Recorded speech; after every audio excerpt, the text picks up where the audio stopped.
Heniwai, I'm going to ask you if you will open our meeting for us, please. Well, tēnei te mihi kia koutou i te ata nei. I will start our karakia, just join in. Whakataka te hau ki te uru, whakataka te hau ki te tonga, kia mākina kina ki uta, kia mā taratara ki tai. E hi ake ana te ātakura, he tio, he huka, he hauhu, ti hei mauri ora. Cease the winds from the west, cease the winds from the south. Let the breeze blow over the land, let the breeze blow over the ocean. Let the red-tipped dawn come with a sharpened ear, a touch of frost, and promise of a glorious day. Kia ora. Kia ora. Thank you very much. So you all have the run sheet in front of you, so we will try and keep to it as best we can.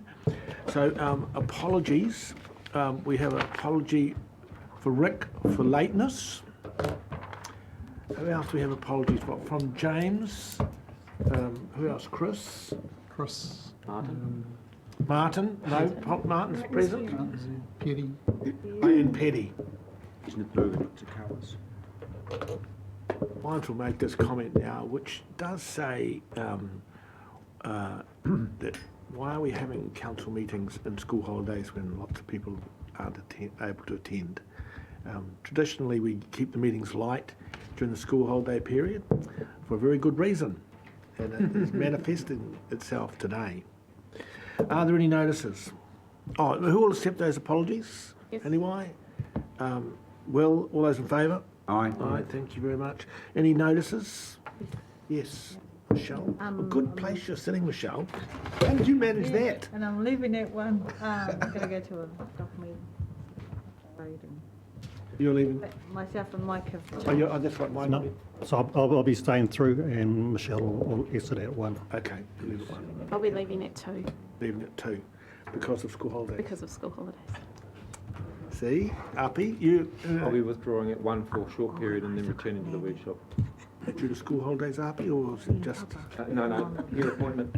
You're trying to make a case here, don't you, for school holidays not having meetings? Well, I love hair appointment. That's some 70,000 a year, doesn't it?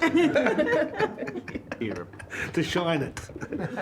Okay, thank you very much. Are there any conflict of interest declarations regarding this agenda? There are none. We'll move on. Confirmation of the minutes from 15th of September. Are there any matters arising from those minutes? Or no, any corrections, sorry, from those minutes? No corrections. Do we have a mover then? Thank you, Heniwai, and Craig will second. All those in favour? Aye. Are there any matters arising that are not on minor items? No matters arising from those minutes? Good. Follow-ups from the previous council meeting?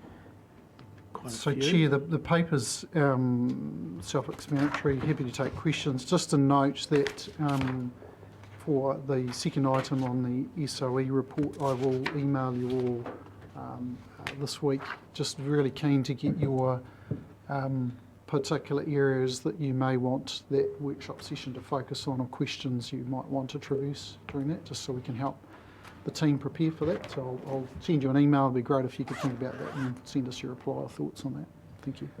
Any questions for Ian? Thank you for stepping in, Ian.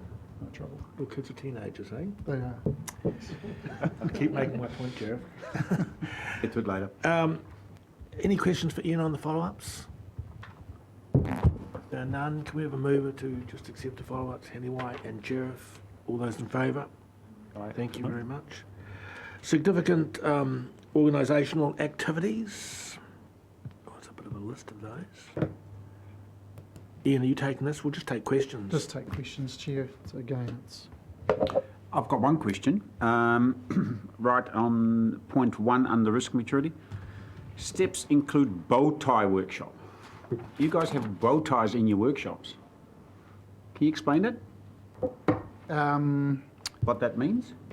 I'm happy to explain that if you like. yes, great. Oh, Thanks, well, Jess. you came to the rescue. I was going to make something up. You came to the rescue, Jess. Well, you're on. It's just really, it's a terminology or how kind of the risk assessment is worked up in terms of having the issue kind of in the middle, and then you have the controls and the outcomes on the other side. And it's really just an explanation of I suppose of the formula around how you make those risk assessments and how you assess how your controls mitigate against the outcomes. So it's just a risk sort of terminology. Okay, thank you. Anyone, Craig, is this a question for Jess or Ian? Oh, Ian, this one. Point 86, about Waitangi Regional Park and the antisocial behaviour. You note there that there's CCTV cameras are being considered for the parks in Pakawhai and Waitangi. And I also note there's commentary somewhere else about illegal dumping in and around our access to rivers and things.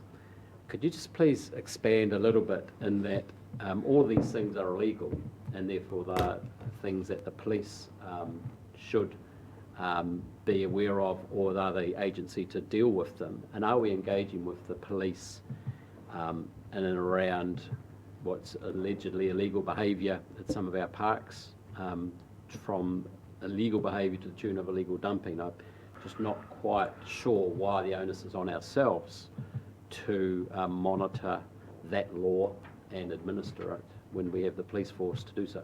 Thanks, Councillor. Look, I think the short answer is yes, but fortunately Martina Groves is in the back there, and she's all over the details. She can explain that to you.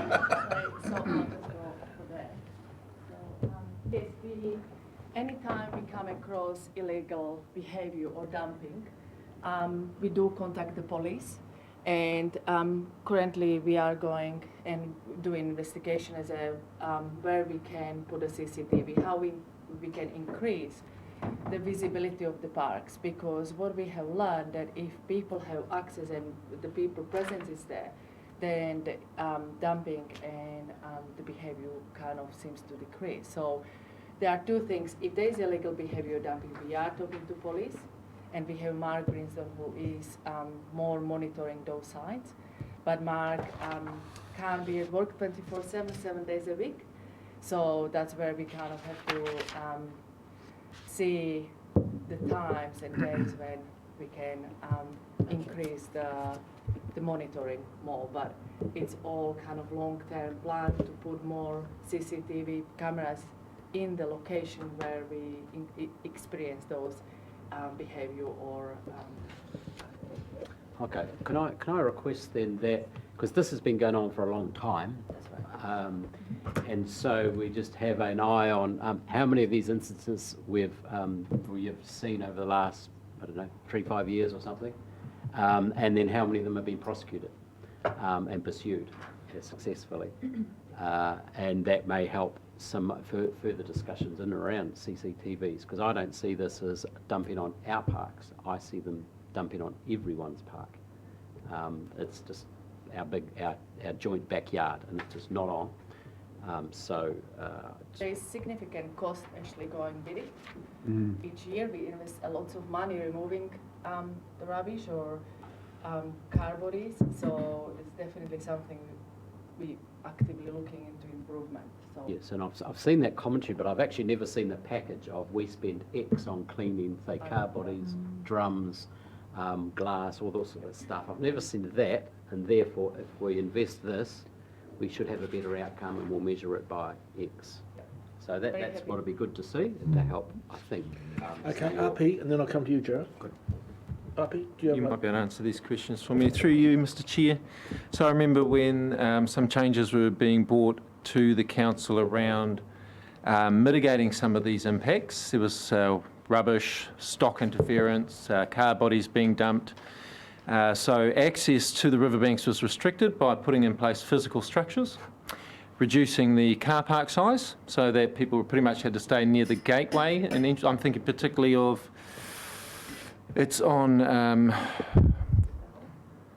yeah, that's the one. So my question is, given that those changes of reducing access and improving barriers were brought in, have we noticed any significant change in dumpings and behaviour or negative behaviour since those changes were implemented? Yes, we have. Actually, when we stopped the access to Chester Hall Bridge, we definitely do acknowledge that there is less of the dumping because there is just no the access. But unfortunately, we still are dealing with the motorcyclists and them going on the stop bank, and their behaviour haven't stopped. But yes, and also when Mark Brinson was appointed for the ranger, that's where we actually noticed quite a bit of change, and that is helping, definitely helping. But again, he can't be there 7 days, 24/7. So he do what he can. But to answer to your question, yes, we have noticed changes. But not, we still have it though, because some people still go through the gates. They basically, some people just don't see the stop to anything. No, that's right. And one supplementary, if I may, please. When will the implementation of this program be reviewed or open to some alternative approaches? So we're going through LTP process, and now we are proposing some of the changes through that process. And also part of it is the public use of rivers.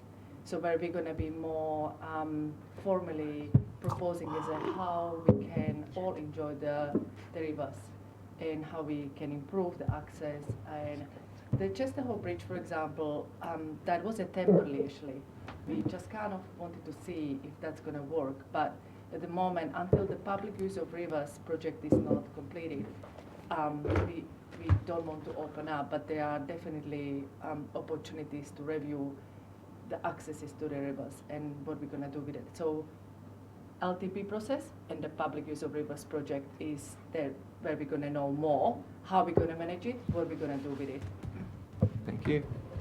Jeff, now, obviously there's really a lot of passion around this, but we don't want to linger on it forever. Jeff? I'll make it as quick as I can. Had a quick then you discussion. will. I'm quite passionate about this, and I'm working with HDC, Sophie Sears, on this as well. Talk to Chris Dolly, just as a bit of information. An average dumping fee is about $20. Once you get a call, it's about $200. That's what it costs us. So there's more than $100,000 spent on this.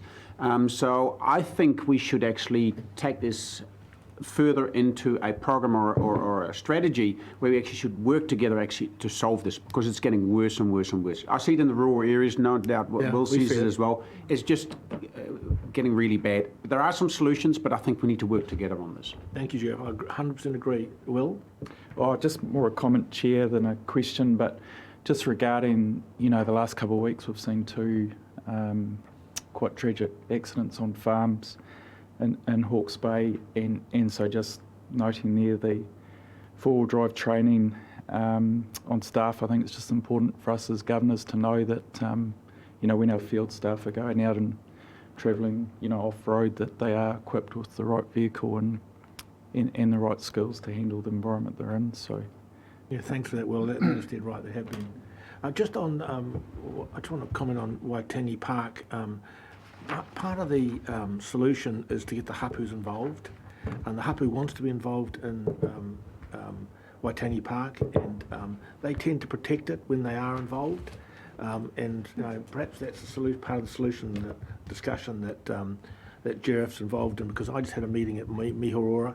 They have motorbikes going over those precious sand dunes there, and the hapu out there, and the local landowners just beside themselves what to do about it. Motorbikes going crazy on land. So, Neil, you had one last comment, or it's new subject? New subject. Okay, thank you. Could you email me, please? Yep. Ian, can I just take you to item 33 of the report? That's on page 10.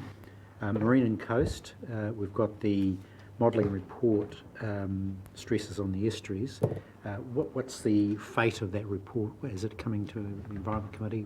What's the plan there? Yeah, good question, Councillor. And it's a conversation I've got on the go with the chair of the EICC committee at the moment, just around what the fate of our science reporting is Traditionally, we haven't brought these reports to the EICC. The previous approach was not to have them come to the committee but bring the SOE reporting, but open to a change to that. Sure. If I could just follow on in relation to the monitoring buoy, how's progress on that? I wonder whether, and the other, it's in relation also to one of the agenda items here, 71, the coastal water quality assessment around for Napier City's wastewater. So the question there for that one is, what monitoring are we doing, as regional council doing, or is that simply left to Napier City as part of the consent? So I'm hopeful that if we do bring a report back to the Environment Committee, we can combine, if you like, the state of play for our current monitoring, including that particular report. Is that possible? So certainly, and look, I wonder whether perhaps we could cover it off in the discussion we're going to have in the workshop session on the SOE report. We bring you that a comprehensive view of kind of the marine issues, and in particular address those two topics in the workshop, if you're happy with that. Yep. Michelle? And then Heniwa, you got it? A couple of things. I was asked to comment on the Mohaka plan change, more about the engagement with Maori in the Upper Mohaka catchment, so ki tuku tai, so who is the representative in the headwaters. So Nigel Baker has been put forward, but there's been no engagement around that in that area. That one. And also just a comment about the Ferry Hotel retaining wall. Just to note that with the retaining wall on the playground, there's 1.3 million worth of work due to erosion, and I understand the issues that's causing on the bridge. But the Mātiti Urupa was estimated at $500,000. If they had had that money, they wouldn't have had to repatriate the tepuna. Just wanted that noted. Thank you. Thank you, Michelle. Kia ora. This is probably for Liz, number 70, the Napier City Council, Hawke's Bay Regional Council, West Shore Tidal Gates, stormwater discharge consents. Yes. When will we get some eyes on that when the draft has gone through its stages? It needs to go through. So through you, Mr. Chair. So the draft consent conditions have been submitted to the applicants for them to consider, and once they've given their feedback and we've come to an agreement, the consent will be issued. So there is no elected representative input into the consents. It's not being treated as a notified consent. Yeah, so do we have some timelines on when we'll get to see that? No, not that I'm aware of, but I can find out. Okay, thank you. Thank you. I apologise, Michelle. Kerry, would you want to answer Michelle's question on the talent defender that we are partnering with on the Mohaka, and so the upper ones are included in that? We have had our first meeting with Tangata Whenua, and Nigel wasn't able to attend, but we have his contact details, so we are in contact with him. Okay, I'll But everyone will be the upper, because we always talk about the lower, of course. yeah, the headwaters. The headwaters. Throughout the catchment. Throughout the catchment. Thank you very much, Kerry. Any other items, or do we have someone to move that we receive a note? Thank you, Sheriff. Seconded, Heniwai. All those in favour? Aye. Thank you very much. Call for minor items not on the agenda. Before we say that, before we go to that, just note that the councillor, where is that? Councillor report and outside meetings. Who was that? It wasn't you. It was you. Oh, Sheriff on tracks. So Sheriff will be reporting on the Cycleways Committee. So call for minor items not on the agenda. Yes. Travel survey. Travel survey.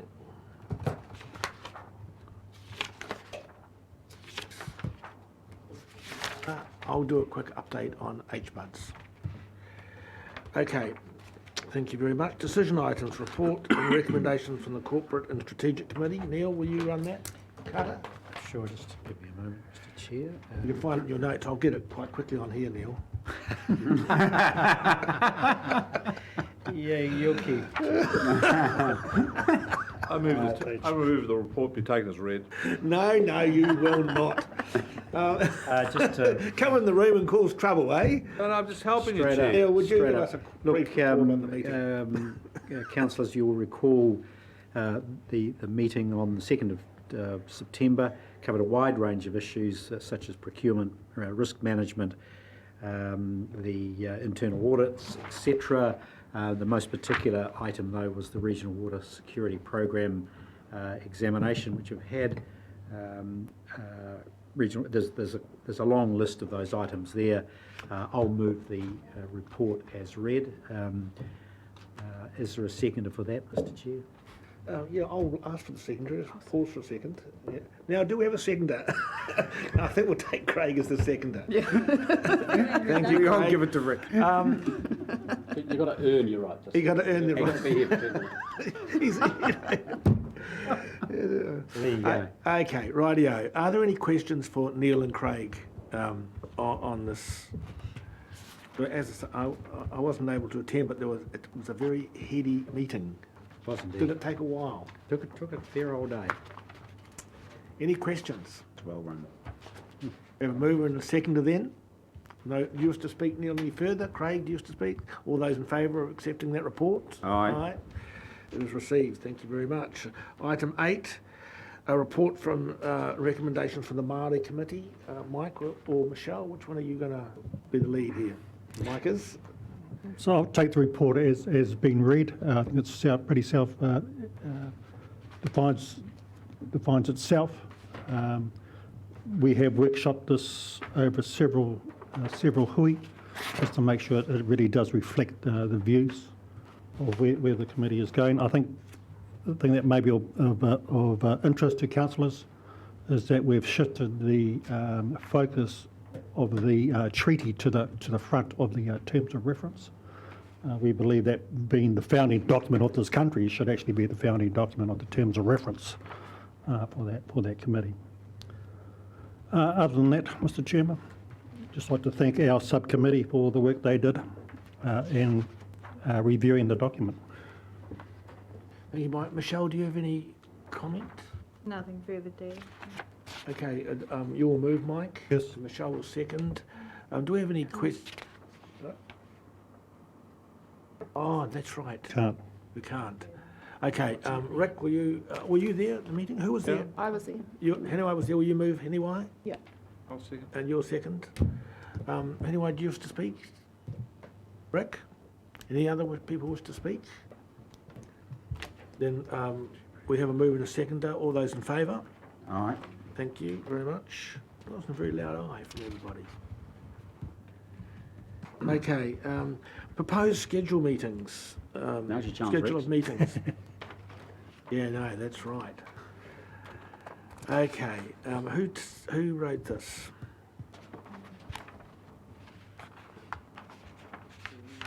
Leanne. Sorry. I'm trying to find it. I wish I had paper.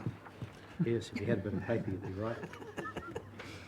Okay. Page looks good. 45. So really, the item can be taken as read, and I am just seeking any feedback about any glaring problems with any of the meeting dates that have been put forward tentatively, so that we can have another look if we need to and bring back a further schedule to the October meeting. Jared. Through you, Mr Chair. Apparently, in the past, during school holidays, there were no council meetings planned or meetings planned. Is it correct? And Traditionally, we have tried to keep July free. And you'll note that we have kept the middle of July free as far as we can. Part of the tension is between getting the rotation of the committees and dealing with the business that they need to be, and still allowing for those school holiday periods to be relatively light or not happening at all. Yeah. So it's over to you, really, if you want me to go back and have another look and take those out completely. I Chair, think, yes, Rick. I was looking at the EICC. Actually, they have a meeting in May, unless I've missed something. And then we've got a meeting in July, September, and November. So there's the 4 for the year. I'm wondering why we can't pull the EICC to ones in the beginning of the cycle further forward. I mean, we've got nothing scheduled, as I see it, in February or March. 3rd of Feb. Right? 3rd of Feb. 3rd of February, oh, yes, it was February, yes, I'll write at the top there. One in March, April, May, it's the first one. So you're asking for it to be moved to April. I thought Spread that, across. I'm just thinking about the July part, the one that stands out in July is the one in the middle there. I'm just thinking about the point that's being made. And so I just thought if we can slide those two and Open a bigger gap. open a bigger gap. Yeah, yeah. So it's just So it leaves, more even. it just leaves, I'm just conscious of the people who have families, and we should be doing all we can to make sure that people have the opportunity to go on holidays with their kids. I agree with Jerop, we've normally done that. And this is one here, and it's a glaring one here in the middle there. So we shift, I don't know what drinking is, but on the second. Are you on that committee? Well, I have nothing to do with it. I think that's the chair's one. I was just, yes. it's got Pinot Noir on here, or, I don't know. How do you get onto that committee? It's a committee of one. Well, to solve that I is like to move it those. from May to April. That's what you're asking? Yeah, That or, there's a better balance. yeah, just shift them Yeah. forward, just leave that gap in the middle, that's what I was thinking. And then that leaves us basically with July as a break, and people can go and have holidays and do things. I think it'd be a good thing. So Chair, just the only thing to note is that it will make April a particularly busy month for you. So there are a number of other committees in there as well. So just certainly happy to follow your instruction, but just noting that it will be a busy month for you, April. Well, the trade-off is to have a busy April for a light July. I think that's fair trade. I think so too. Cool. Mr. Chairman, can I wade in from Big Bay? I'm on school holiday here. We know. Happily participating in the meeting, but I think, from the staff point of view, we do need to have that in mind. Just to bring everyone's attention to the fact that there is a school holiday in April, and possibly one where you're able to enjoy some outdoor experience and some of the New Zealand climate better than in July. So I'm not sure loading April at the expense of July or for the benefit of July is necessarily the answer. I guess my request would be that 1 week of each of the school holidays be free. This year there has been a meeting on the Wednesday of every school holiday week of one shape or the other. And in fact, I think we have council meetings pretty much once or twice every week of the year when you add in all of the different committees. So, just highlighting to the present point that April is also a school holiday month. So if you are going to load into that, perhaps step around the school holiday, at least 1 week of the school holidays if you can. Yeah, thank you, Martin. I think that's a really sensible suggestion because you can see the effect of it today. We have councillors away, we have key staff away, we have councillors who have to leave early because of duties at home with kids, extra duties. So I think we just need to be very cognizant of the fact that there are a lot of people with small families, small children in their large families, and we have in the past, so I just don't know what's happened. But if we can keep 1 week free, I think that would be really good for everybody. Of each holiday. Of each holiday. So on that note, Mr. Chair, the 21st April FARS committee meeting, I'd suggest we may just bring that a week earlier, but maybe not be on the Wednesday, but I'm happy to work with Strategic and yourselves to find a space there. That's a good help. So So shift- sometime in that meeting, doesn't have to be the Wednesday if we've got a planning committee meeting on that day. But Could be the 13th or the 15th. So how are we going to handle these recommendations? Because we really are not happy to adopt the schedule. We want to do a discussion around that, don't we? Do we have to adopt it today, Lee? No, so we take if somebody's willing to put 1, 2, and 4, which is that requests Yeah. staff update the proposed schedule in accordance with feedback and bring it back for adoption at the end of October. Okay, Jeff, were you happy to move that? Chair, perhaps just before you move, just could we get clarity on the moving of the EICC to April? Are you still wanting that to occur after the following discussion? Can you talk to the chair about that? Yeah. Okay. Offline? We can work Have a it chat out. to the chair, and the deputy cool. chair would like to be involved too. Sure. I agree with Martin a week, but to have the 8th July basically clear then gives people a lot more space Sure. to do things. Okay. Great. You work that out between you. Okay, so Jeff's moved. Do we have a seconder for that, please? Hannyway, thank you very much. Jeff, do you wish to speak any more? Very quickly, as when I got into council, and we're nearly here for a year, I find council is a dripping tap. It's constantly all the time, and you've actually become very unproductive that way. And I'll give one example, and I don't want to take too much of the time, but when I was an orchard manager for Mr. Apple, I only worked 6 days a week. I didn't let my staff work 7 days a week. My colleagues all worked 7 days a week, trying to get on top of the harvest. My staff were always fresh on Monday, and I was very productive. And some of my teams went to help my other colleagues.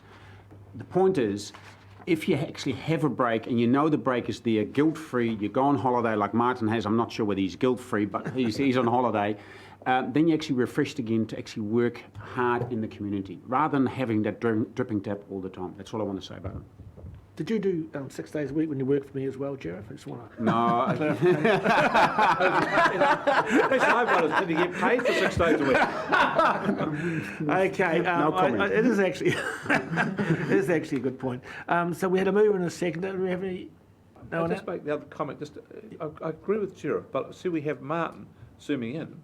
Well, I would say that ain't a holiday. No, that's And right. I disagree with that. So I just want the slate clear so people go, hang up the phone, emails, and have a break. I agree with that. Including And that's staff. Jeff's point too. Yeah, I'm just... Yeah, excluding staff. Everybody knows. Okay, all those in favour of that? 1, 2, and 4. All right. It's carried. Thank you very much. Flood control resilient funding.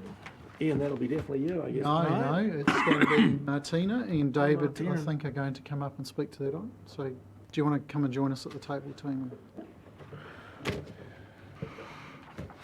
So I think you've all met David, haven't you? You Yes, we presented have. at the meeting recently.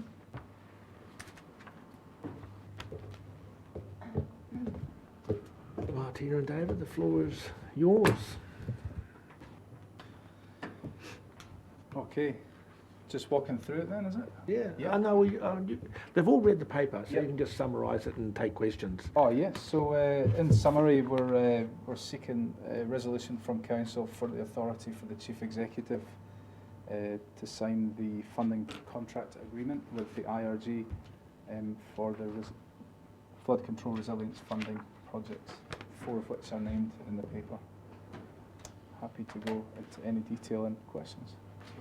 Thank you very much, David. Question, Process question. As the paper notes and as we, in other discussions, this has come up, I'm just trying to see how this fits with the long-term plan internal processes, given that that hasn't been completed yet. And we have the paper in here which kind of supersedes that a little bit. So, if I can comment on that. yes, certainly, Martin. So, for example, the project level of services review, we actually did align it with a long-term plan. What we are proposing is that currently in the last long-term plan, we allocated perhaps 1.5 million each financial year to deliver the project. What we're doing now is to moving some of the money from year 8 and 9 to the year 2nd and 3rd. And that is aligned with the long-term plan actually. So we are basically proposing to change the budget expenditure for the level of services review and move the money forward to year 2 and 3 to accommodate the funding. So which long-term plan are you talking about? The new long-term plan, which we just going through the process. Yes. That is the funding is aligned with the long-term plan. That's what I basically want to say. So I guess and I can see that, but there's other discussions we've recently had is around a range of budget issues and flood protection, things like that. And so I'm just seeing how that fits, or is it totally separate? They're for additional spending, which is outside of this public realm, those other discussions. So that's all this been considered and is aligned with long-term plan.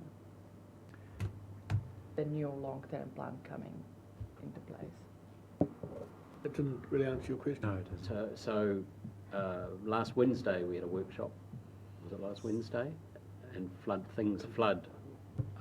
were featured a lot, which was not in public, those meetings. So I'm very restrained of what I'm kind of trying to say here. I'm just trying to see how does that fit with workshops that are still underway insofar as new spending on flood control, resilience and spending is concerned.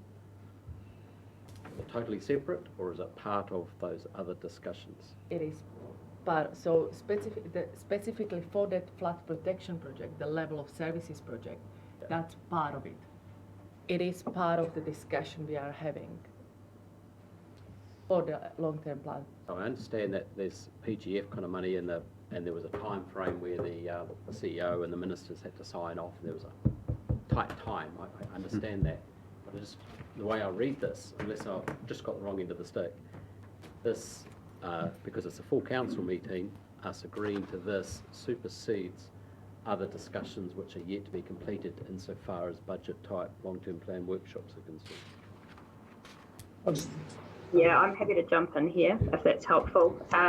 Yes, so I can confirm that the decisions that are made today will need to be factored into the long-term plan. So you're right in that these decisions will ultimately have an impact on the long-term plan, and you'll need to consider those as being confirmed when we revisit that long schedule of proposals that we looked at on Wednesday. There were a couple at the top, in the top section that are a result of these decisions that have been made today, and they will need to be confirmed into the funding in the long-term plan. First. Is that your position? Yeah, let's have another go at this. Then I'll come to you, Rick. Can you tell me, with your tables, for example, at table 16 in the paper, and table 24 and table 29, you've got 2021 expenditures there. Can you tell me that the 180k expenditure proposed for that particular project is what was in the current LTP? Is that, are we exceeding what we've planned for currently at all? That's coming out of the scheme for 2021, so that's been funded out of the Heretona Plains scheme. Sure, okay, that's fine. So there's no change to current LTP. Correct. Now moving to the next LTP, you've indicated there in those tables 21, 22, 22, 23, etc. Are the 3.51 mil in that particular table, is that in addition to what is baseline in the proposed LTP, or is it an acceleration of it? An acceleration. So you'll see, if we go back, if we had a look at the sheets that we had last week at the workshop, that it had more spend in years 1 and 2 from memory for this scheme, and then it had a negative where it had reduced spending in years 4 to 5. Okay, so Jess, you factored that into the draft LTP figures that we've seen so far, and they're in there already. Okay, correct. Thank you. I think that clarifies it. Thank you, Rick. Process question. Has this paper been to a council committee, or has it just come directly to this council table?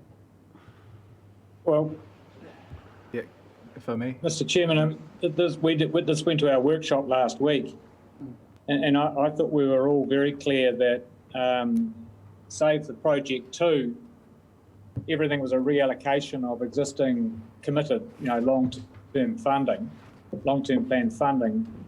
The difference with Plan 2 is that we're going to need to consult through the long-term plan, the way that that is rated, because it would be a significant increase in rates for the beneficiaries of that scheme. So I think the process is that we have seen this before, and that in order to secure the government funding that's being offered, we're simply needing to accelerate and work within existing reserves in a slightly different time sequence. So, I'm totally comfortable with supporting the recommendations to secure that funding. And in the case of Project 2, we were told that basically that scheme will lose its rating.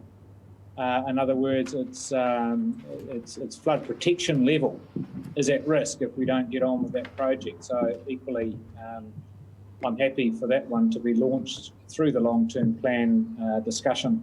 And as the paper says, if the ratepayers of that scheme reject it, then that part of the contract simply won't be drawn upon, I guess.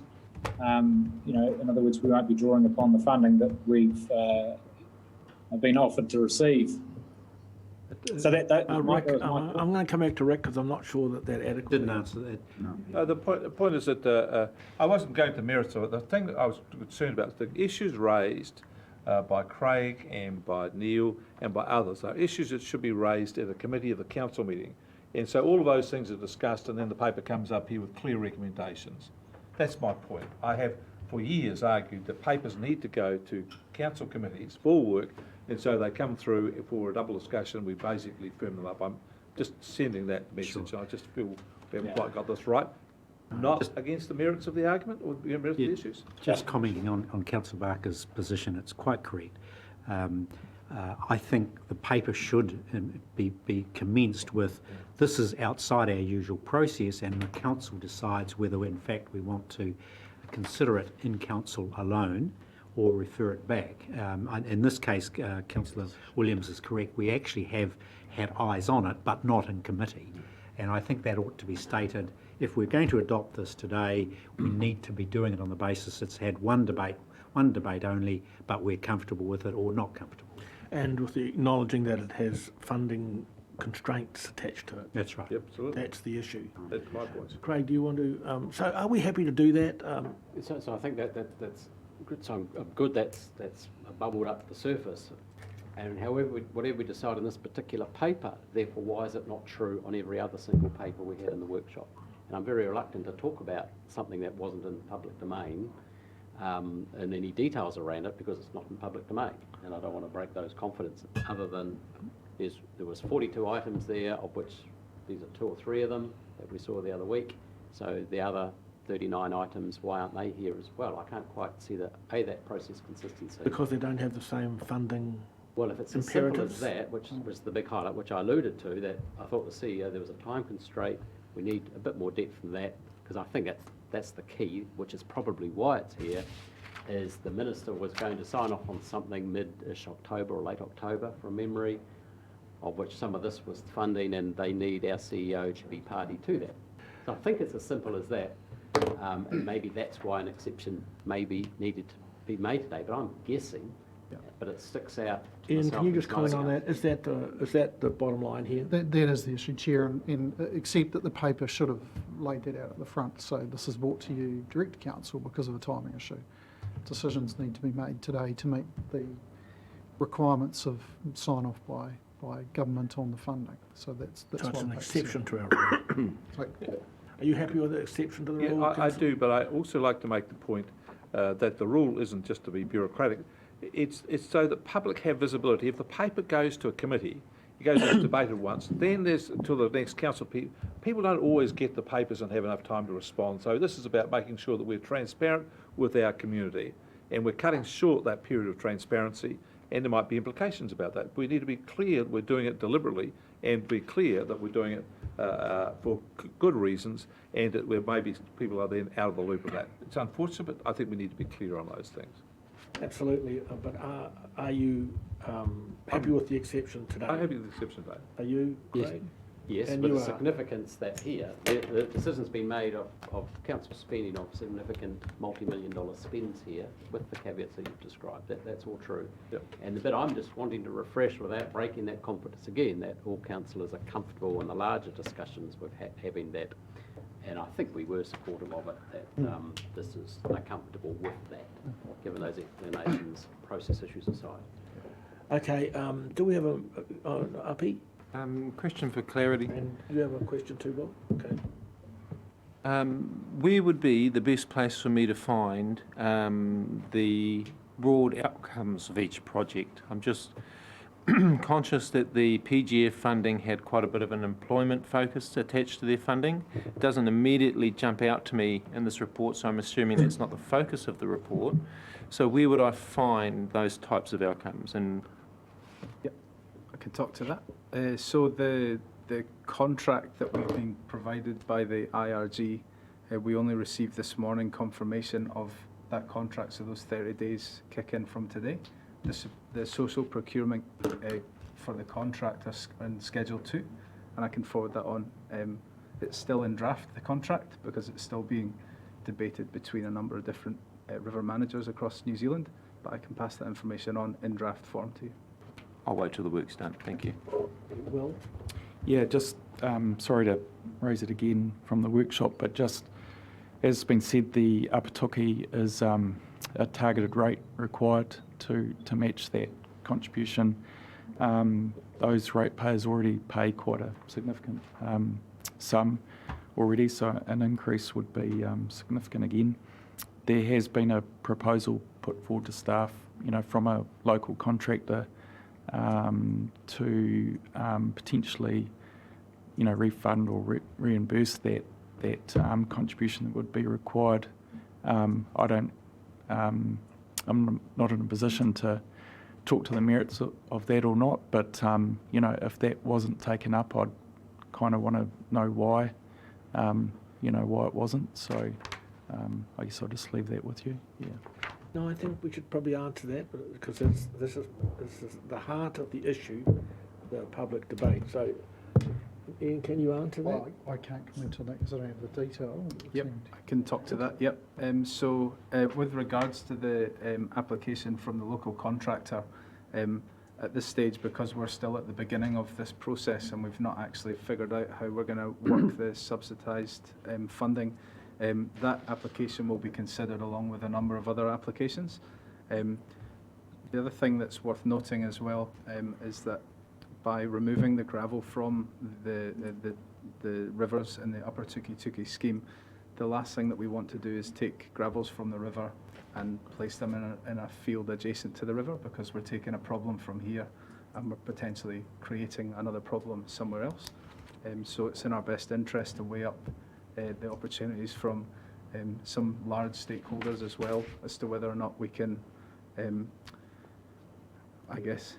We would basically, ideally, we'd like to kind of take the gravel and use it for development or for something rather than take the gravel out and stockpile it next to the river, because that's really, as David said, just moving one problem to other area. So really, we are working through all the options and we are considering the risk and pros and cons for each. So one of those options is definitely considered. Yeah. But we have to kind of weigh what is the best for the scheme and for the region as well.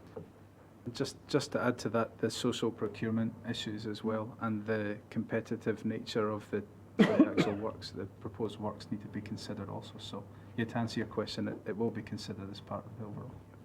So Mr. Chair, so these questions reminded me of a discussion, recent discussion, in that the mission here is to take gravel from the Apatoki in this large scheme here. That's the mission. So when we're going on about and how to best either store it or use it, actually that's another field, and it can be quite subjective, or the best use of it. So industry decided not to use it or extract it themselves for some reason. If a landowner's there and is paying significant rates and wants to get some income by storing or stockpiling, be it hay bales or shingle on their land, well, actually, that's a fair discussion to have from that ratepayer. It's not really for us to say, no, we're just moving the problem over there. The problem is getting shingle out of the river, and then that's what it's going to be used for. So we just have to be careful here. We're not creating a problem, because there are potential large roading projects in that area, of which I think are not requiring this gravel, such as the Manawatu Gorge replacement, or all these kind of things. So let's just be careful we're not suddenly creating more problems by solving the core problem. And actually, I have no problem if someone on their private land chooses to offer a deal to, say, the council or others to store for a period gravel. That's entirely over to them, rather than us be the arbiters of that. I don't think that's right. Or if you are going down that route, I think we need to have a larger discussion. Thank you, Mr. Craig. Chairman, can I? I think that one of the points, I'll come to you, Martin, the point that Craig's trying to make is that what we deal with the gravel is, we've got to deal with it sensibly, but these landowners are really suffering at the moment. You know, the river is much higher than their land, the seepage in, their tile drains are lower than the gravel. I mean, this is a disaster for quite a group of landowners, and we're trying to solve it for a long time. At least we're getting closer, but we have to solve it. I think that's the point that you're making, Craig. It has to be solved. Martin, we'll come to you, and then Martin, I've just got a question, then we'll move. Oh yeah, it was a substantive discussion rather than a question, so I'm happy to wait until it, or I'm happy to move it. I know, well, you all second it. Neil's going to move. You all second. Neil, just to speak. Yeah, just very briefly, Mr. Chair, if we look at the grand total of this, 30 million is a very substantial expenditure accelerated over that 3-year period, of which near 20 million is coming in from central government, 10 million of our own. I think this is an extraordinary result for the council.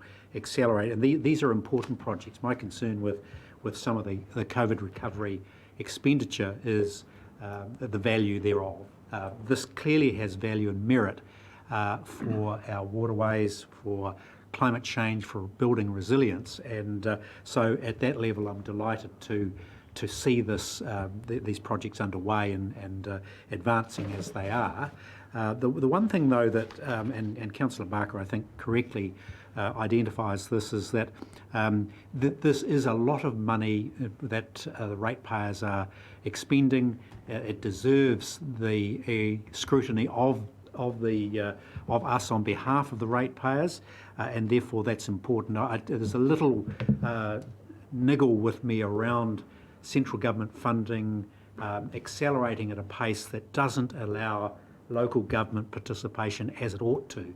The people that pay that money out deserve to know precisely what's going on. So it's just a word of caution about how we progress this, notwithstanding the tremendous merit that we derive out of this expenditure. Thank you, Mr. Chair. Thank you, Neil. That was very well said.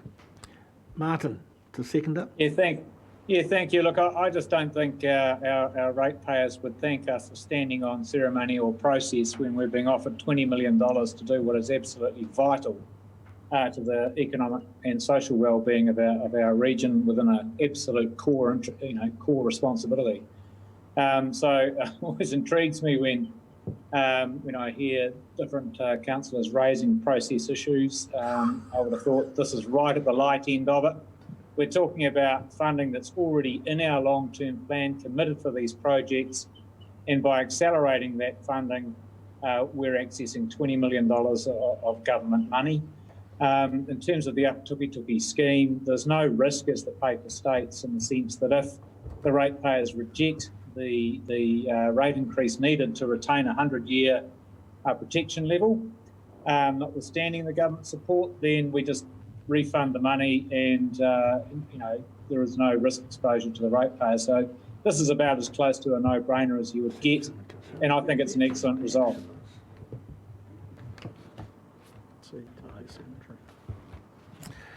Okay, any other speakers? Craig? Just to round off, I acknowledge what my colleagues are saying, but this means the rates some rates for some parties will increase sooner than expected because of this.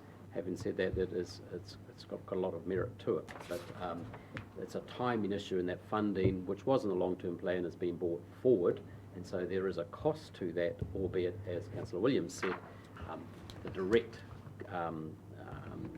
stakeholders in this have the final say, really. But I'm still a wee bit, so let's just learn the lesson of a better explanation as to why this paper suddenly appeared here, rather than, and we would have probably saved ourselves half an hour of discussions, I'd say. Thank you, Craig. Will?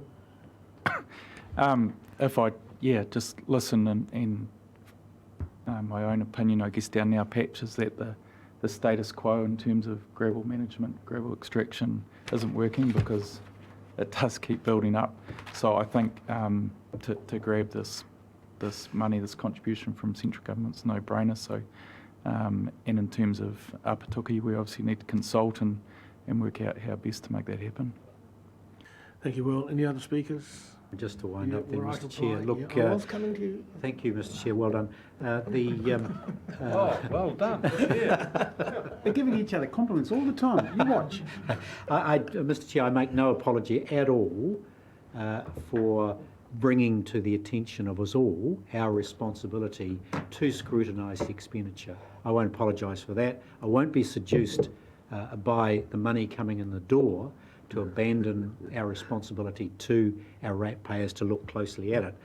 That seduction is upon us with the Three Waters situation, and we're about to have the demolition of our local government as a result, and as we know it.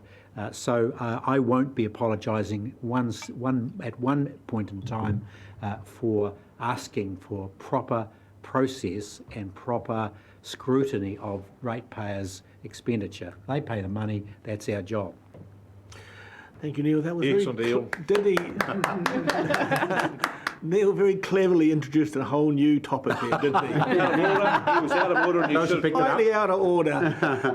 Anyway, we have moved and seconded. It's all been wound up. All those in favour? Aye. Against?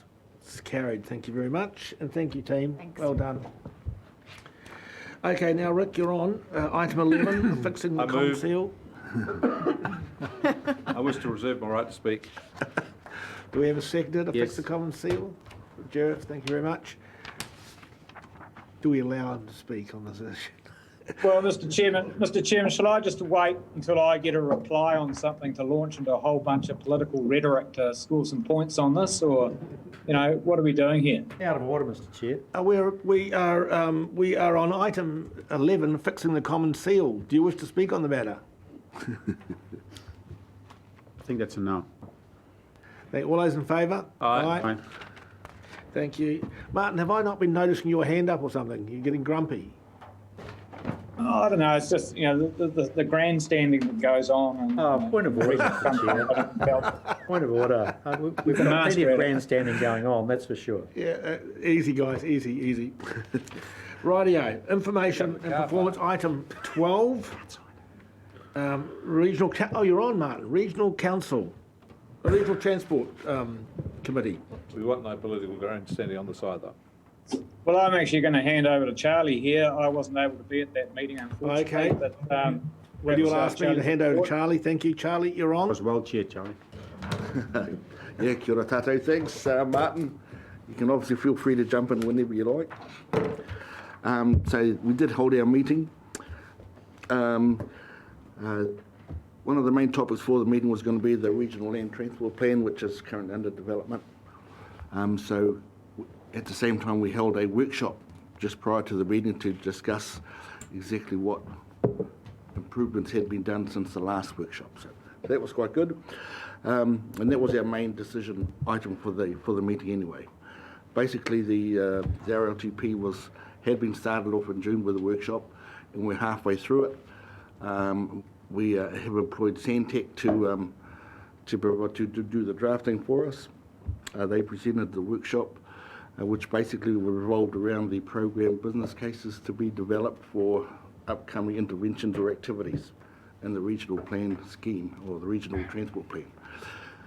This was slightly confusing for many of us, and to do with much like our long-term plan, to do with how they judge the ranking system. So I think we've all agreed to put it back to the technical advisory group to tidy it up, make it more easier to digest. Plus, we've got a bit of breathing space because the RLTP doesn't have to be out until normally April to June for public consultation. But because of COVID, everything's been pushed back a bit, so that no longer needs to be out until August next year. What this has also meant is that the reason it's been pushed back is because the GPS helps to inform the RLTP, and it's only just been released, is it? Or is it still coming out?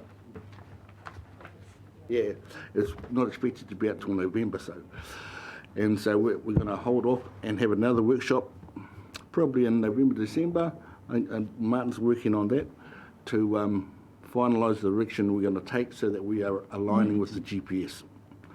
Currently, we're not sure what it is, but we know relatively what it's going to be about. So if the projects don't line up, then they won't get supported. The TLAs know that, so they're all still they've got a list of activities, and they can put their bids in, or how much support they got for each one. Put their ranking system in, and we can work with it at the next workshop. Okay, so where we ended up with the RLTP, we accepted what Santec had done so far with the suggested activities they put up. They've gone back to the technical advisory group to be sorted out by the next workshop, and by that time, the GPS will be up, and we can finalise we can align our objectives and outcomes for the RLTP. Okay, from then on, we discussed a lot of reports come in, and those that have a big impact on us so far. Of course, our transport manager, Marianne Baker, did a pretty good job on for her first meeting, summing up the transport requirement. Basically, I guess we've got our public system is running along okay. Troubles in Wairoa because they have no public transport.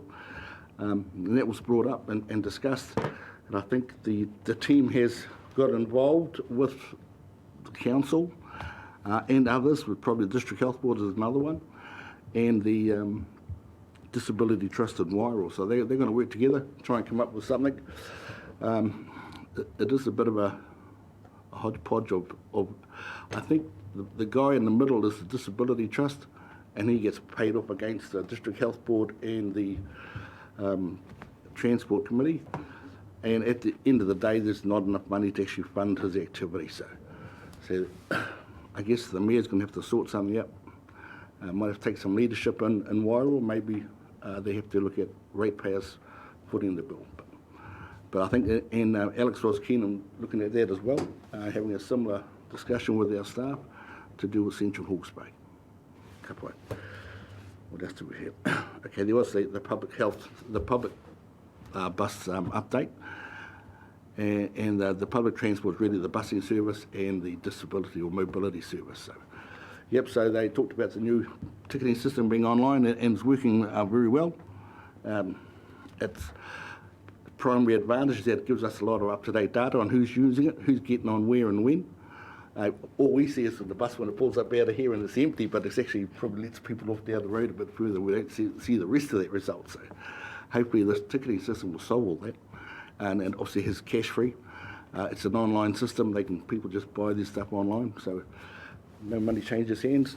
No one shakes hands. It's really COVID responsive. So that's great. There was, they talk about the outcomes of COVID. One of the learnings it did when we made a free service, there was a lot of antisocial behaviour with everyone jumping on and off the bus. They had to employ a security firm for a little while there, but now we're back into the ticketing system and the paying system. Hopefully we've moved on and learned from it. One of the interesting things that come up is the road safety team. They gave a report on what they do, and basically they obviously work with police. And they are guided by the GPS as well, the government policy statement, and also the road to zero, being zero accidents. But one thing that wasn't clear is actually who they work to, and they're actually paid by the transport funding and actually sit side by side by police. So I think we've recommended that they somehow come up with the staff, have a closer working relationship with Road Safe Hawke's Bay. Yeah, because we actually pay for most of the bill. Well, in saying that, they still do a good job working with police, having fatigue stops. There's a joint working group now with State Highway 5, that sort of thing. There's going to be fatigue stops organised for Labour weekend, as well as sorting out the Christmas campaign with police and the annual Youth Expo. So those ongoing activities are ticking over and working well. So basically that was the end of our, there were a few other reports in. Key of those was Sheriff's one about cycling, which was really great. And also the AA come along, but that was pointed out by the NZTA. AA really are a private organisation, so we obviously will take their report is all about, in line with what we're allowed to do and what our compliance is. So that was a pretty good report too. It actually put a lot of, highlighted the problems people have with State Highway 5, or perceived problems. So at least they're all on the table. And that's anything else, Martin? There is a number of outcomes from that Martin's going to sort out. Martin, do you wish to add to any of that? No, that was really, really helpful, and I'm grateful to you for stepping in and chairing that meeting, Charlie. Much appreciated. No, it's nothing to add. Thank you, Mr. Chairman. Thank you. Any questions for Charlie? Great report. Mike? Not so much a question, Mr. Chairman, more of a statement, just thanking the Regional Transport Committee and their consultation with iwi. It was rather in-depth and it was appreciated. We had the opportunity to bring our issues to the table. And as you said, Charlie, public access to public transport, Wairoa Central, one of the big issues, footpaths, etc., etc. Thank you, Charlie. Will you move receiving the report? If I can just add one more, one of the biggest things that the local authorities wanted to discuss was the driver licensing situation. The testing that has to be done within the city. So, but yeah, that'll be an ongoing discussion. With one I'm really interested in. So will you move the report, Charlie? Yes. We have a seconder who was there, Jareth. So we have moved and seconded. Any discussion? Michelle? Just a comment about the driver licensing, because for Wairoa, they have to travel to Gisborne to do their testing. So yeah, that makes it really difficult for our rangatahi. Does. And so appreciate that. That was something that was one of the main themes in our discussions with the committee, in our Maori Committee space. And I appreciate it. And just a question, Charlie. I've been told about I don't know if it's Regional Council's DHB, but you're on both.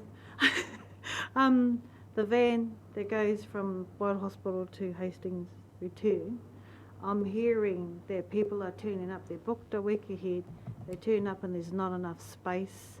So, you know, and then they could have a operation or a specialist appointment, and it puts them in a difficult situation. So I understand there's a new van, but there's a problem with space and getting our people backwards and forwards to those appointments. Charlie, you won't answer. I'll get you to answer that in your wind up, if you wish. I have a couple of comments to make. Firstly, I really appreciate the innovation.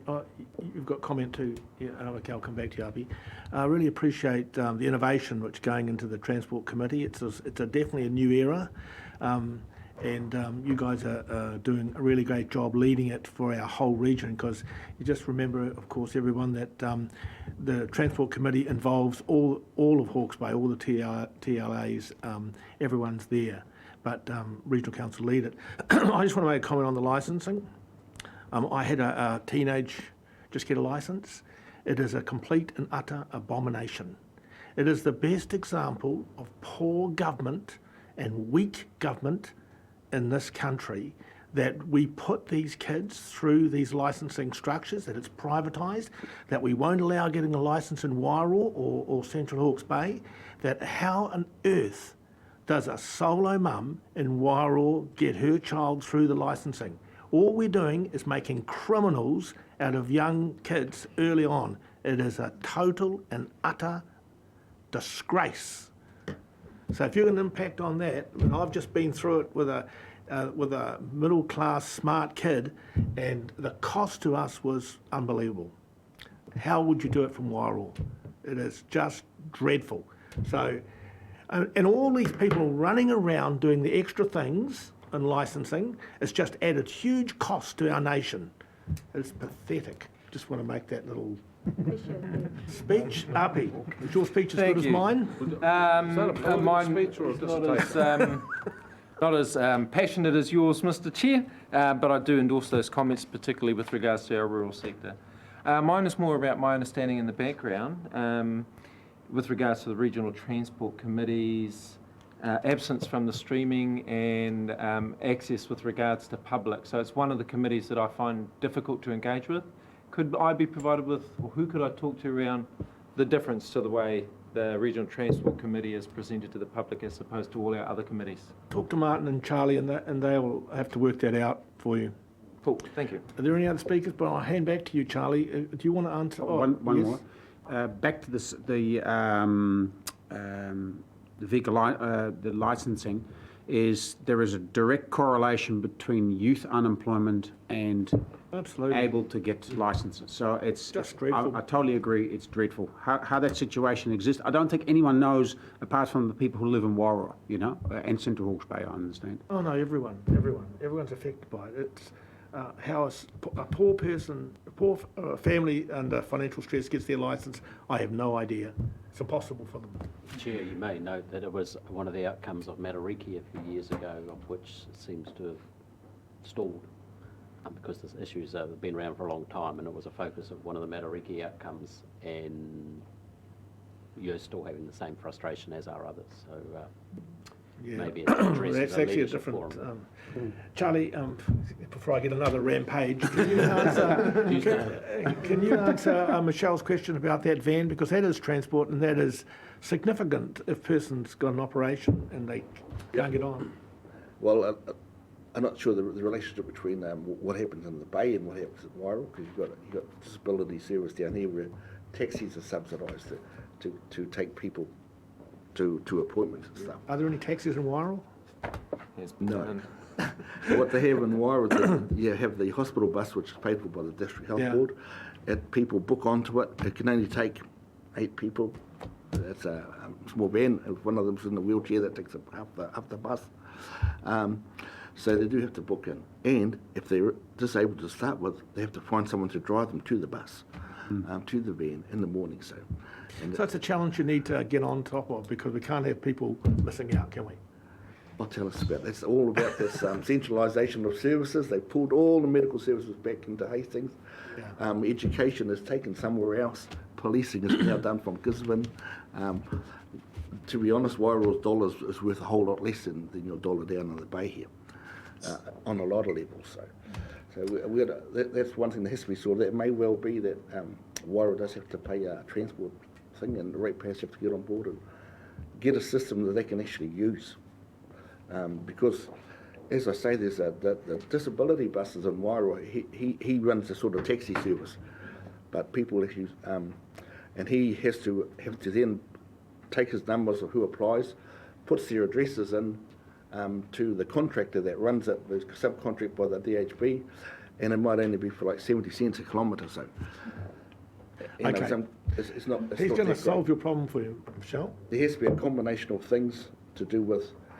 And the health service only funds those people who can provide a driver from the community. So while that's a problem with the Wairoa, you've got Mahia, Mohaka and Waikari Moana. And actually the only one big service is I think at the moment it's Mahia and perhaps Waikari Moana if they get a driver. So yeah, these are pretty systemic problems that have been inequity. Put into Wairoa for about the last 10, 20 years. Okay, cool. We need to move on, guys. So we have big issues. Do we have someone? We've moved it. All those in favour of receiving the report? Aye. Aye. Against? It's carried. Thank you very much. We have a report from the Environmental and Integrated Catchments. Do you want to lead this? Yeah, sure. I'll just take this as read, but I just want to thank our exec team, the staff, Ian, Chris and Leanne for bringing me on board, and also our Deputy Chair, Rick. So jump in here when you want, Rick. But our meeting, I think, was really interesting. I think it was dynamic, and what made a difference, I think, was having our community foot soldiers come in and do their presentations to tell us what they're doing in the community with us, for us. They may need our help, and that sometimes influences our long-term plan process around where there are gaps that we might need to fill within community engagement and restoration projects in particular. So I think it went really well. I don't want to start a war over whose committee's most interesting, but that was a pretty good That was a meeting. pretty You started it. There's no question about that. Is there any questions for anyway? Or have you finished anyway? I want to thank Tom as well for his regional water security piece. That is a long road, and you'll be back to see us again for an update. And no, I think that's about it. Any questions for Haniwai? Probably just Michelle? comment. No comment just yet. If you've got a comment, we'll do it.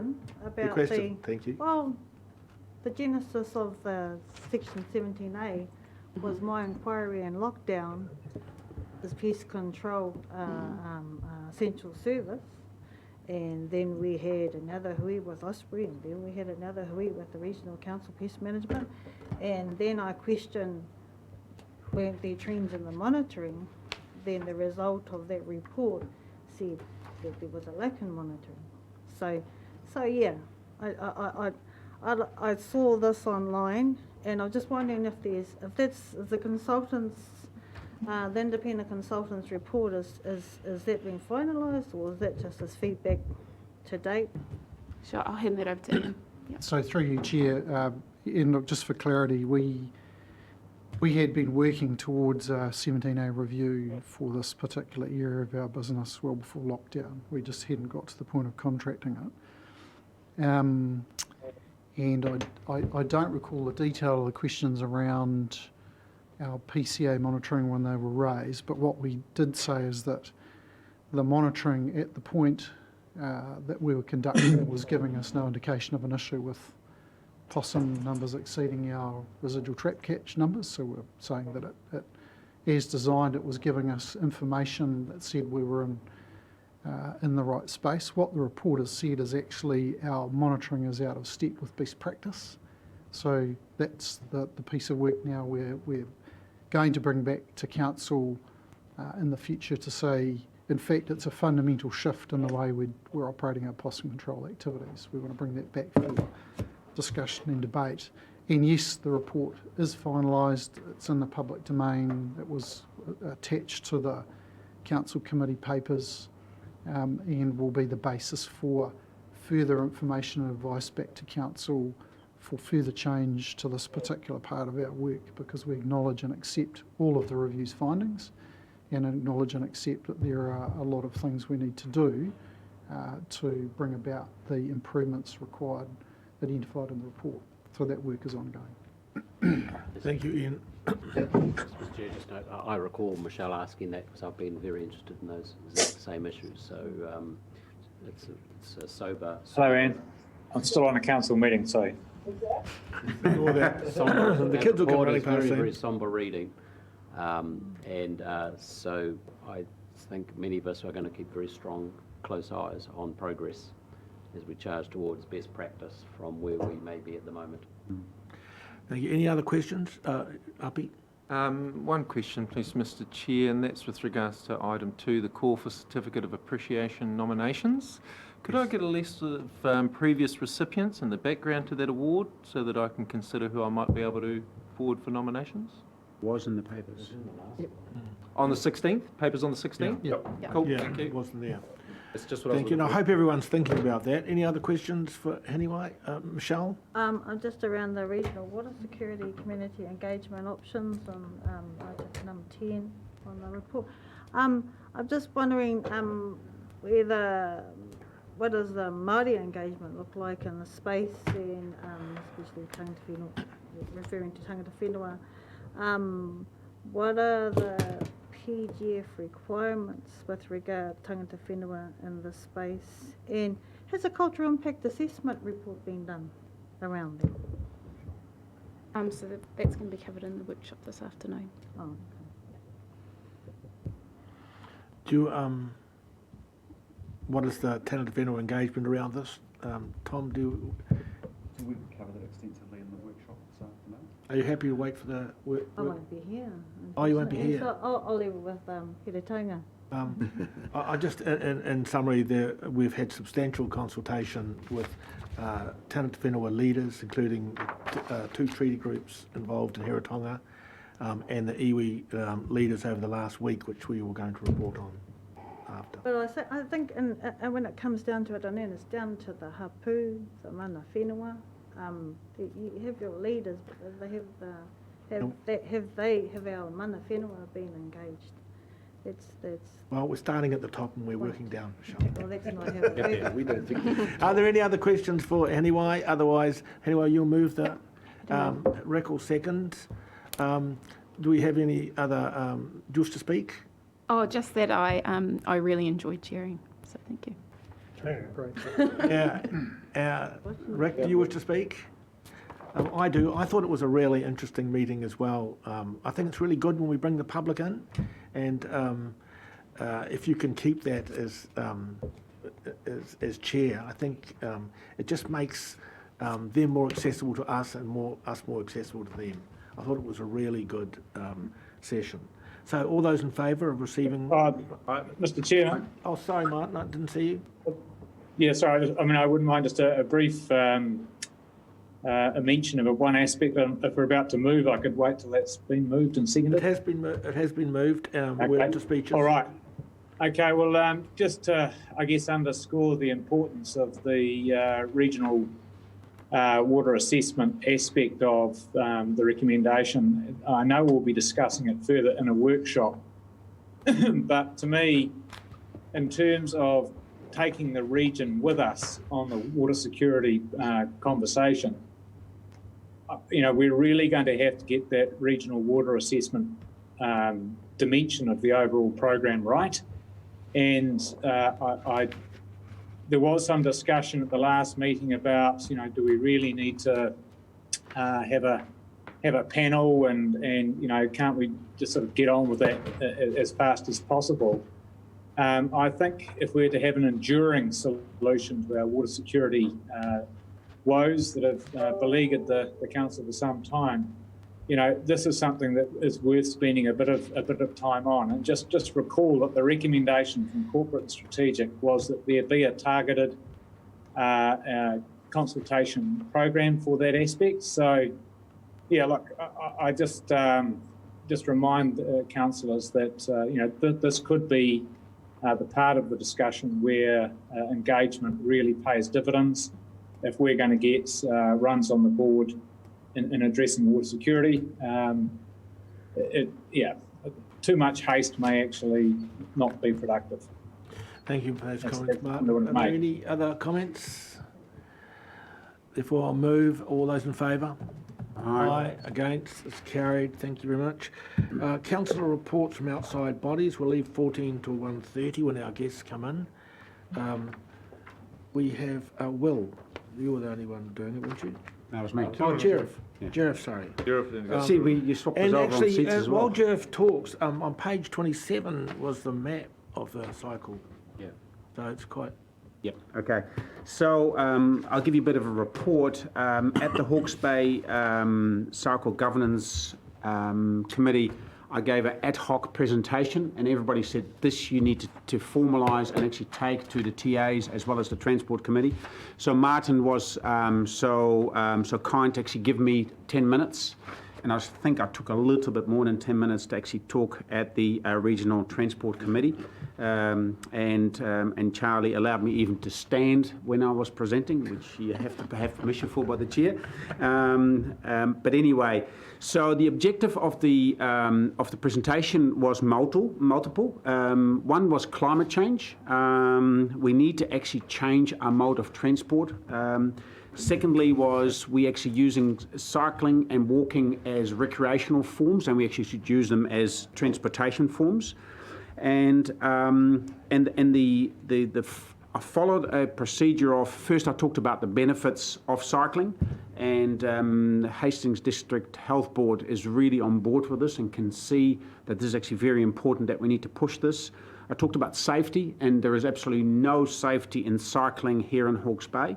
When you're actually talking about going on the road, riding on the cycleways, on stop banks where there's no cars or motorbikes, it's absolutely safe. But once you take yourself onto a road, it's absolutely unsafe, and we need to make changes. I talked about comfort. So we have cars that actually have got really smooth roads, but we have cyclists who actually have to go up and down sidewalks. They have to get off their bikes to cross roads and so forth. And they've just put actually a new cycleway in between East Clive and Napier. And currently I'm driving, and I'm a cyclist and a road user, and everybody has to give way. On the new one, I actually have to get off my car, have to give way to a car coming from a sideway, and I have to give him way. Give way to him. It may be pouring in the rain, and a cyclist has to wait, and somebody in the car with the radio going and the heater going actually has right of way over a cyclist. That's completely wrong, and that's how you actually tell cyclists, don't ride on a cycle, use your car. Talks about directness, so it's really important that a cyclist who uses muscle, or a walker uses muscle to go from A to B, that they actually should have the right to actually go in the shortest route, and somebody in the car can actually take a roundabout way. And what they do in Europe, they actually pester cars out of CBDs. And what they do, if you have to make a choice, if it takes me 3 minutes on a cycle, on a bike to go to a shop, it should take 5 to 6 minutes by car to get there. Because what choice do you make? You actually use the cycle. And so is a bicycle. And that does many things. It gives health benefits, it gives climate change benefits, it is actually infrastructure benefits. So it costs, I put a whole lot of numbers on a spreadsheet, on a presentation, and one of them is 1 kilometre of highway gives you 100 kilometre of cycleways. So that means the cost of one kilometre of highway, actually you can provide 100 kilometres of cycleways, which give a lot of other benefits as well. Then there is the attractiveness as well. If you want to attract people to cycling, you actually need to make it attractive. And Martin has got a grand plan of a wall. It's not the Trump Mexican wall, but it actually is the wall on the motorway going from Napier to Hastings, where we actually should have a corridor that is completely dedicated to cycling and walking, and whether it's wheelchairs or whether it's whatever it may be, away from the highway, the motorway. And I fully endorse that. I think that's really good to have that direct line. I'm not sure whether the noise of trucks and cars is ideal for attractiveness, but I think it's a one way. You have to start with a link, and the network will grow. Hawke's Bay District Council has already invited me to do the same presentation at their active Transport Committee, which is going to happen in October, and I hope to also be invited, and I'm working on that right now, by Napier as well. So we get this message out and start working on it. Thank you, Jeff. That was a very passionate report from a passionate cyclist. Absolutely. Are there any questions for Jeff on the cycleways? Otherwise, well, thank you very much for that report, Jeff. Now we have our last item, minor items not on the agenda, and I've brought lunch forward, by the way, so another 10 minutes we can stop. And that was a great report, Jeff. Thank you. You're on again, minor items, travel services. Yeah, it's actually a travel survey. So it actually is in line with the presentation I gave. Is we have no visibility. Most larger organisations have got no visibility on whether their employees, how they actually get to work. And if we do this survey, if we will do a survey, for instance, for Hawke's Bay Regional Council, you'll find that actually we have a lot of our employees do less than a 4K commute. And what do they use? They use a car. But if we actually could encourage them, incentivise them like they do in the European main cities as employers, they actually, if you actually use your bike, for instance, twice a week, and you do that right through for the whole year, they actually pay for the interest cost of actually you buying, for instance, an electric bike. An electric bike changes the range from 4 kilometres to up to 10 kilometres, and it comes with a whole lot of benefits. But also, employers also need to actually create infrastructure for this to happen. So I would say if, for instance, Hastings District Health Board, Hastings District Council, Napier City Council, Hawkesbury Regional Council, Watties, and a few other large employers, if they would do these surveys, they'd be actually astounded how many people take their car for very short trips. And once we actually start to change that culture, we actually, as TAs, we also, and as Martin is the chair of the Regional Transport Committee, he'll then also have the license to actually start making changes to our infrastructure so that people actually can do active transport rather than the lazy transport and sitting in cars. So that's my thought for today. Thank you, Jeff. It's not our usual protocol, but I just want to allow Ian 2 minutes to talk about how well we are doing this. So, thank you, Chair. Look, it won't take 2 minutes just to acknowledge very valid, pertinent comments, and we've actually got that work underway at the moment. And so that'll come back to you in due course. Thank you.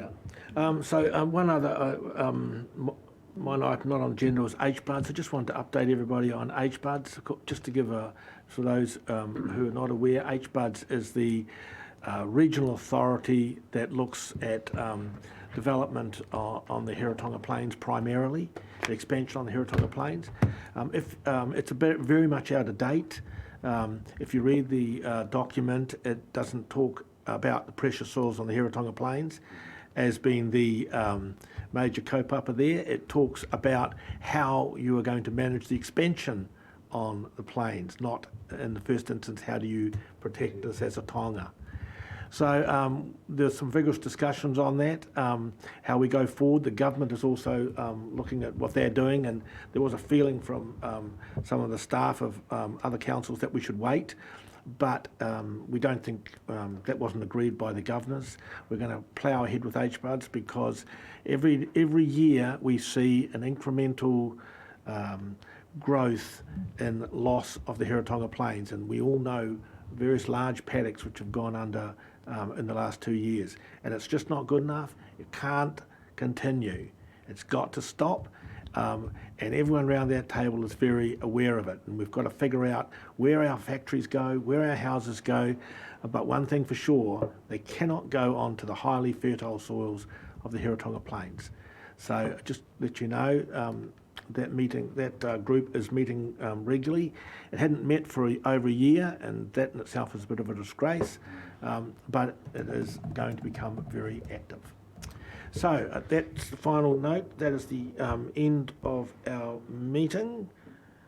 Before our guests, because it's not the end of our regional council meeting because we're going to have guests, and I think lunch is nearly served. We have to 1:30. We have the biodiversity group coming in. Mr. Chair, can I just put in my apology for that 1:30 session? I've got to talk to someone in Sydney about on-demand public transport options at 1:30. So, you sure you're not going canoeing on the Waitemata Harbour? Check the net. I might be in between times, but right now, no, that's immediate. Yeah, no, you're excused, Martin. Thank you very much. Thank you. I'll see you all at 2 for water security. Yeah. Yes. 1:30 we have biodiversity, you said. So we've got to be back for that, guys. So you've actually got an hour. Wow. You've got to do some emails.